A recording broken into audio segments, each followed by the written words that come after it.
Welcome to the Naked Coach Collective. We're not just your average coaches, we're your powerhouse of inspiration and your no-nonsense guide to unlocking your hidden potential. We are an eclectic mix of four, each with a unique journey, but we share a passion for transformation through coaching. Tune in every week for topical discussions and witty banter on all things coaching. There might be a few laughs along the way too, but don't be fooled. We're serious about helping you navigate life's twists and turns with clarity and confidence. Are you ready? Sit back, relax, and immerse yourself in the Naked Coach Collective podcast. Welcome to another episode of TNCC. Thank you for joining us today. I'm Belinda, and you all call me B. And I am doing an interview today with a fellow podcaster and fellow coach, and an absolutely fabulous, lovely lady called Gabby Mottershead. So without further ado, she's going to tell you what she's all about. I'm not going to tell you. I'm going to let her do all of that. So let's say hello to Gabby. Hi, Gabby. Hi, Belinda. Hi, it's great to be here today. Wonders of technology. It is, isn't it? And it's lovely to be back because about a year ago you were interviewing me for your podcast, weren't you? That's true. That's very true. Yeah, it's very, the tables have turned. So now, on your podcast. Yeah, it's great. So my name is Gabby and I run an organisation called Confidence After Cancer. A little bit about my backstory. So for years I worked in corporate life, corporate finance, very like a lot of people, very busy, didn't really take very much care of my health. And then at the age of 44, I was diagnosed with a very rare and aggressive type of breast cancer. I didn't even know there was different types of breast cancer at that time. I've learned so much. But that's 16 years ago now. And, went through my treatment, had chemo, mastectomy, radiotherapy, reconstruction. And at the end of my treatment, I couldn't wait for the treatment to finish so I could get back to my old life. But then as I was going through my treatment, I realised I did a lot of reflecting on the way that I was living, wasn't really looking after myself, never put myself first. I was always, a busy manager at work, a busy mum at home. And then I thought, maybe the stress that I was living under had something to do with me getting ill. And the more people I speak to who have had cancer, it's a common theme. Stress, we think is normal. We think it's part of life. But actually, when you take that step, I was forced to take a step off that hamster wheel to go through my treatment. And I did a lot of reflecting, and they told me the type of cancer I had was highly likely to recur. Great news. So I just wanted to throw everything at it that I could. I saw loads of healers. I saw nutritionists. I did all sorts of therapies, but also I realised I had to manage my stress. That was a big one. And then the more I learned and I was sharing with people, I'm thinking, the NHS in England, we're very lucky. They're great at the medical thing. But when you finish a treatment, you're chucked off at the end, like, there you go, back to your old life. And I was finding my old life didn't work for me. It didn't support me in the way that I wanted. So I trained to be a coach. A long story short, trained to be a coach for my own benefit initially because I wanted to change the way that I was living. I wanted to change my habits that I thought I couldn't change.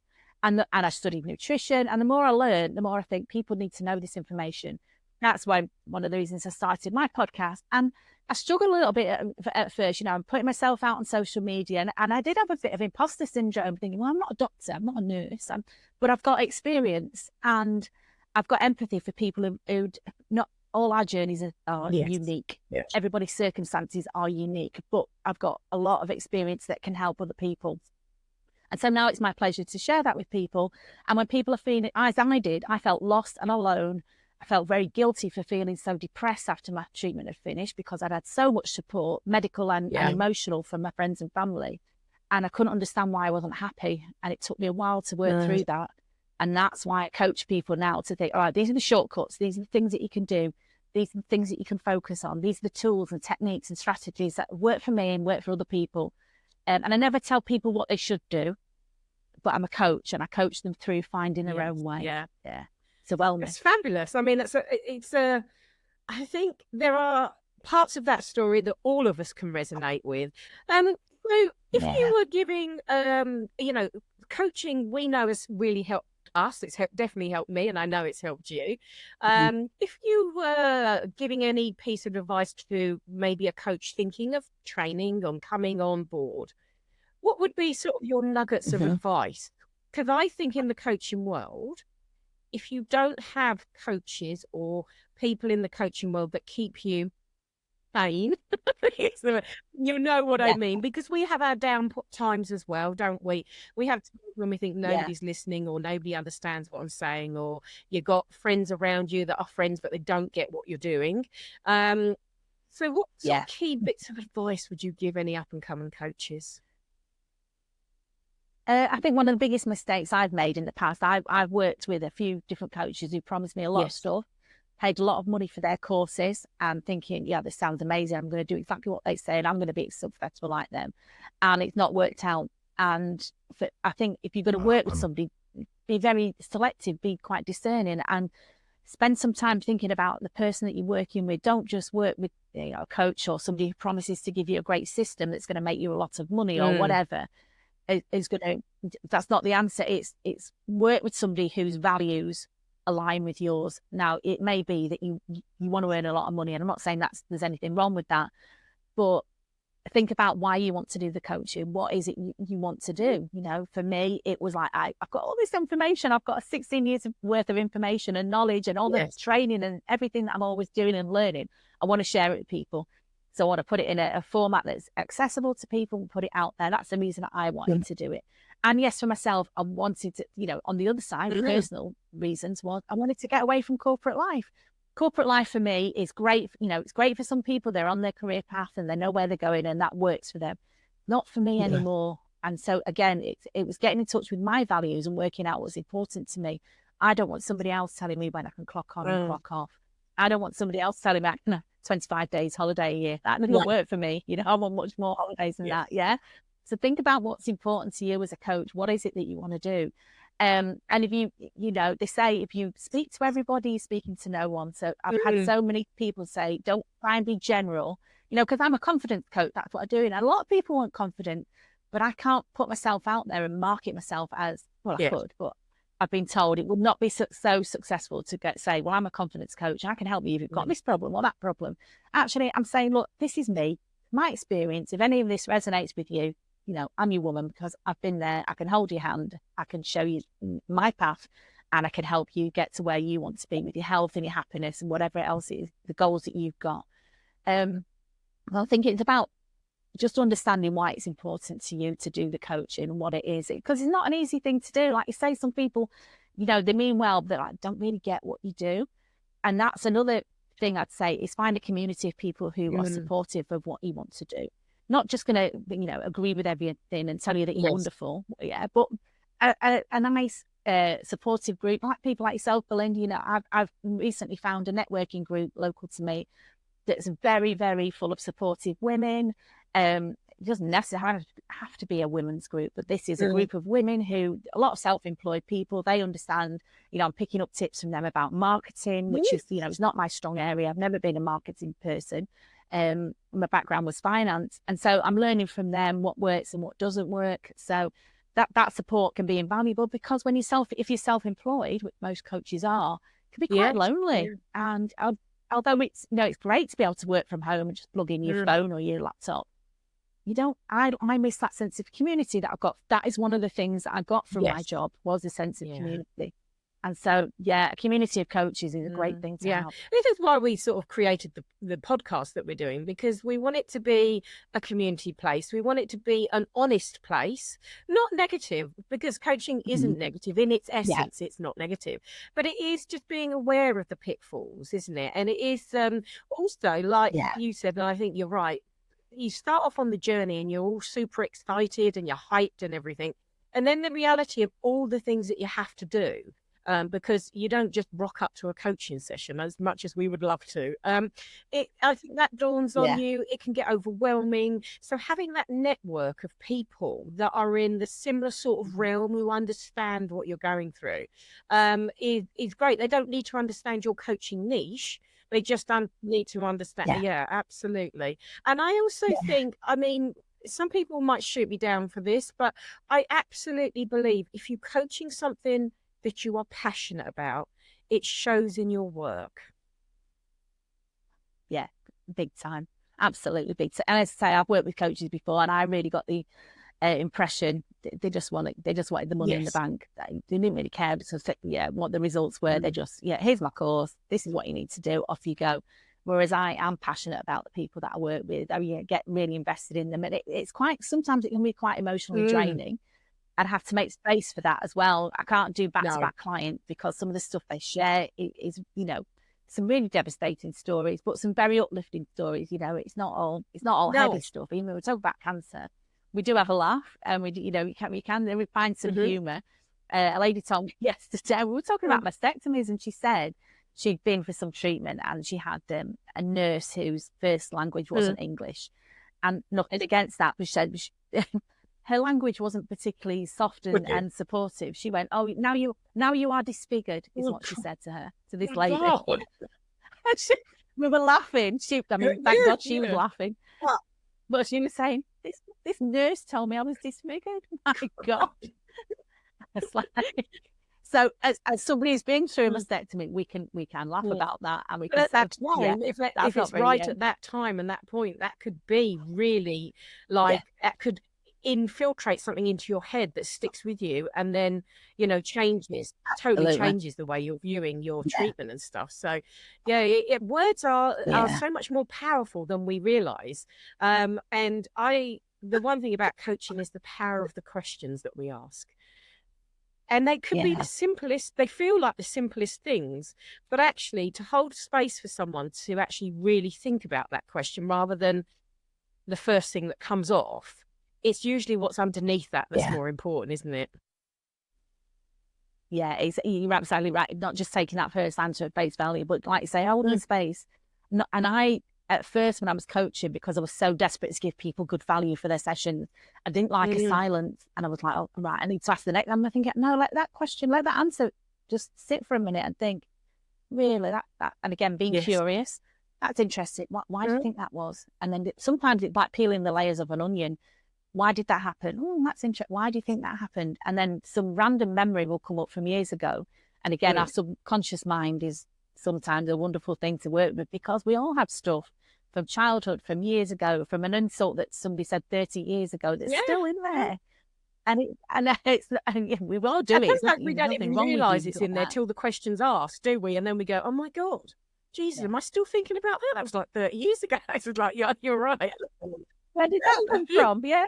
And just holding it up and saying, is that true? No, probably not true. No, actually, I know it's not true. Well, let's let that go then, and let's replace that with a more helpful thought, or a more helpful suggestion for yourself. So, yeah, it's fascinating work, and I get a lot from it personally. Absolutely, I just love, seeing people blossom. Yeah, it's so rewarding. Yeah. And just sort of one final thing, I think, because obviously the channel, the Naked Coach Collective, is not just for coaches. It's for people who are looking to be coached, to understand what coaching is. So if someone was looking for a coach, what sort of some of the steps would you suggest that they do to find the right coach? Oh, that's an interesting question. Again, I think it's similar to the question you asked before. It's about finding somebody who you can relate to. Do you want somebody who's like a skinny blonde woman, and on a Californian beach, who's like, look at me in my perfect lifestyle? If that's what you aspire to, I'm not saying there's anything wrong with that. Yeah. But I am very much, I'm a northern woman. I'm 60 years old. I'm a grandmother. This is who I am. And if you can resonate with that, then we might be able to work together. I'm not pretending to be something that I'm not. So I would say, look for, authenticity, just somebody who is not giving you this big, I know I see it in so many things online of fake it till you make it. And I just think, no. People can spot that a mile off. They know if you're lying. They know if you're giving them loads of BS. You don't need to do that. If you're having a tough time, share it. I mean, like you say, but coaches, we want to focus on the positive. My life is not sunshine and roses 24/7. Far from it. But, that I try and put that in its place now. I've had some difficult family things over the last year, and it's been a learning experience, and it's been a healing experience. And I had to really sort of catch myself and think, I thought I'd worked through a lot of stuff, but actually that I've had my buttons pressed. I'm still learning, but I'm using that now. I'm using it and think, well, what got me through that? What are the tools? What worked for me? It wasn't just, a bottle of wine every night. There was something else that you did. Yeah.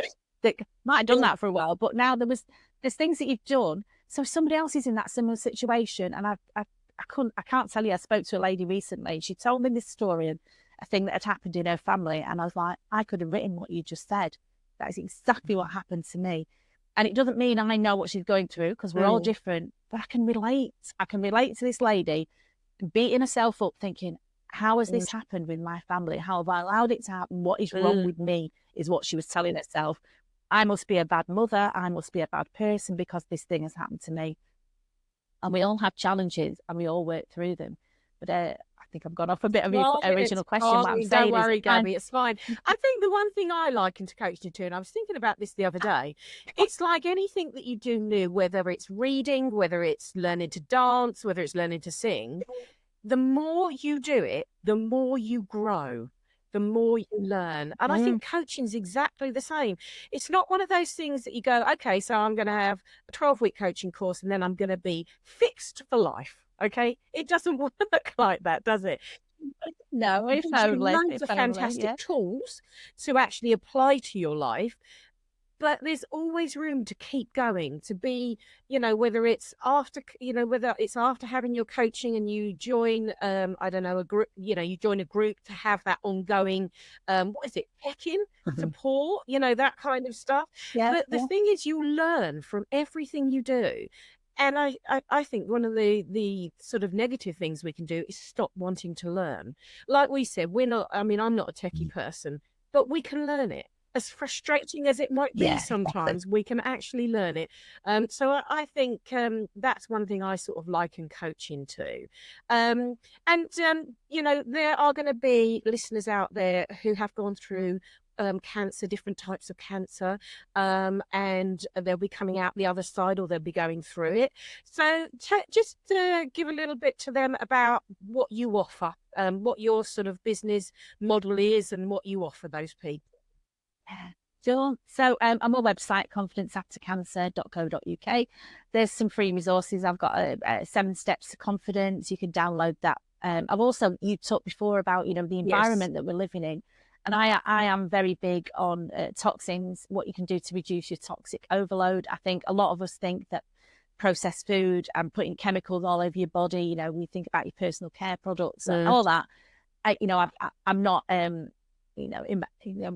completely clean, if you like, with my products. I like them, but I'm very conscious now about good skincare, good makeup, not putting too many chemicals into my body. I'm very conscious now about cooking from scratch when I can, not 100%, but when I can. I don't use things out of a packet. I'm careful about the food that I eat and stuff. So I share information like that as well. So I've got free downloads about that. I've also got a 12-week program that you can download and work through at your own pace. And it's got recordings of me. So that's like a lower cost option for people that want some coaching and they want some direction and they want, well, actually, I'm coming out of cancer treatment now. What are the things that I can work on? So it's about body image. It's about nutrition. It's about happiness. It's about how to exercise if you don't enjoy exercising, which is so common. And I'm not going to tell people to become a marathon runner if you don't like running, There's a lot of suggestions. So there's lots of stuff that people can download. The other thing is people can work one-to-one with me. If you prefer that, we can get a Zoom session like this. I prefer, ideally it's 6 months. I think once a fortnight is a good amount of time to work with somebody. If they've got, depends what the goals are, and there's no prescriptive thing.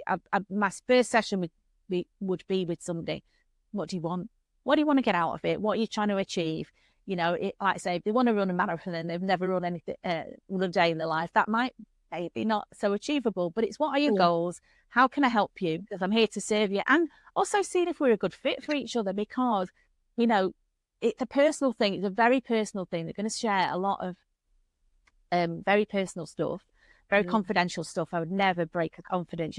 I'd sometimes say, oh, such a lady told me about, like the lady I just told you. I'd never divulge her.